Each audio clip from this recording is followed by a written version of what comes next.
तो मेरी मम्मी उसी तरह तड़प तड़प के मरी, ऐसे ही तड़पे जिस तरह मेरे पापा तड़पे हैं। कहा जाता है कि एक माँ और बच्चे का रिश्ता उन सभी रिश्तों में कीमती होता है जो इस पृथ्वी में आने के बाद बनते हैं, क्योंकि एक माँ और बच्चे का रिश्ता माँ के कोख से बनता है। जब बच्चे को कोई नहीं देख रहा होता तब बच्चे को माँ की कोख मिलती है, और उस कोख में बच्चे 9 महीने रहते हैं, तब जाकर वह पृथ्वी में आते हैं। और पृथ्वी में आने के बाद हर माता पिता की इच्छा होती है कि उसके बेटे या बेटी को हर वो सुख सुविधाएं मिले जिसकी वह कल्पना करते हैं और अपने से बेहतर देने की कोशिश करते हो। लेकिन क्या हो जब एक बेटा अपने ही माँ के लिए मौत मांगे, और मौत भी कोई ऐसी वैसी मौत नहीं बल्कि तड़पा तड़पा कर मौत। ऐसा मामला सामने आया है बाणसागर से। जी हाँ, हम बात कर रहे हैं शहडोल स्थित बाणसागर से, जहाँ 2 बच्चे अपनी ही माँ के लिए तड़प तड़प कर मौत की गुहार लगा रहे हैं। सुनने में भले आपको अजीब लगे, लेकिन ये मामला आया है। एक युवक था, उसने लव मैरिज की, 15 सालों तक शादी ठीक ठाक चल रही थी, बाकायदे 2 लड़कियां थीं और 1 लड़का था। शादी ठीक ही चल रही थी, लेकिन पत्नी जो थी तो उसका कहीं और अफेयर चलने लगा, यानी सीधे तौर पर ये कहें कि एक्स्ट्रा मैरिटल अफेयर। जैसे ही इसकी जानकारी पति को हुई, पति ने विरोध करना शुरू किया, परिवारजनों ने समझाना शुरू किया, लेकिन कहते हैं ना कि आशिकी का भूत बहुत कुछ करवा सकता है। हुआ कुछ ऐसे ही, जब कई बार हम पहले किसके बारे में बात कर रहे हैं बता देते हैं कि जो युवती थी उसका नाम था ज्योति कचेर और पति का नाम था रवि कचेर।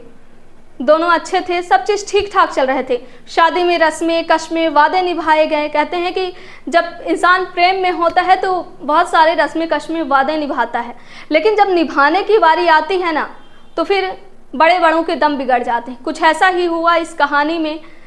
ज्योति को किसी और से प्यार हुआ फेसबुक के जरिए, और उसने अपने ही घर को छोड़ने का प्लान बना लिया, और उसने सीधे तौर पर कहा कि अब वह उसी के साथ रहेगी जिससे वह प्रेम करते थे। लगातार रवि ने उसको समझाया, सब चीज़ें हुई। जब नहीं मानी ज्योति तो वह अपने एक सहेली के घर गई, और सहेली के घर जब यह रवि मनाने पहुंचा तो ज्योति नहीं आई, तो रवि ने अपने आप को आग के हवाले कर लिया। और आग में आने के बाद उसने, या फिर ये कहें कि आग लगने के बाद उसकी जीवन लीला समाप्त हो गई।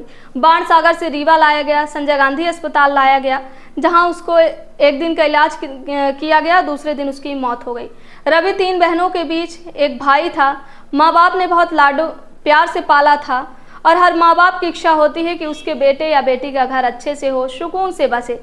लेकिन किसे पता था कि यह अनहोनी क्या होने वाली है।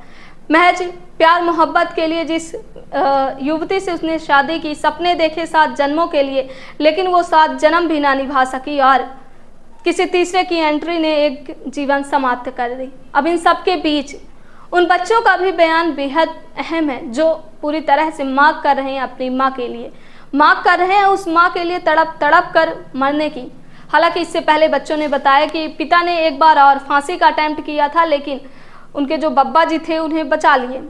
लेकिन इस बार कहीं ना कहीं रवि जिंदगी की जंग हार गया, और अब वह भगवान को प्यारा हो गया, लेकिन सवाल छोड़ गया है पीछे, अपने कई पीछे सवाल अपने पीछे वह कई छोड़ गया है। और वो सवाल है कि क्या प्यार मोहब्बत के बाद क्या लोगों को मौत मिलती है, और क्या प्यार करना गुनाह है? आज सबसे बड़ा सवाल है। आज की युवा पीढ़ी जो सोशल मीडिया और जो नए चीज़ों में ज़्यादा इन्वॉल्व होना चाहती है, लेकिन कहीं ना कहीं आज के सोशल मीडिया के दौर में रिश्तों की परिभाषा काफ़ी बदल गई है। देखना होगा कि क्या रवि को न्याय मिल पाता है, क्या उन बच्चों को न्याय मिल पाता है जो अपनी ही माँ के लिए तड़प तड़प कर मौत की गुहार लगा रहे हैं। श्रवण कुमारी senior secondary school Chirhula Rewa, जहां इस समय चालू है फ्री एडमिशन। जल्दी आएं और अपने बच्चों के बेहतर भविष्य के लिए एडमिशन करवाएं। नर्सरी से 12वीं तक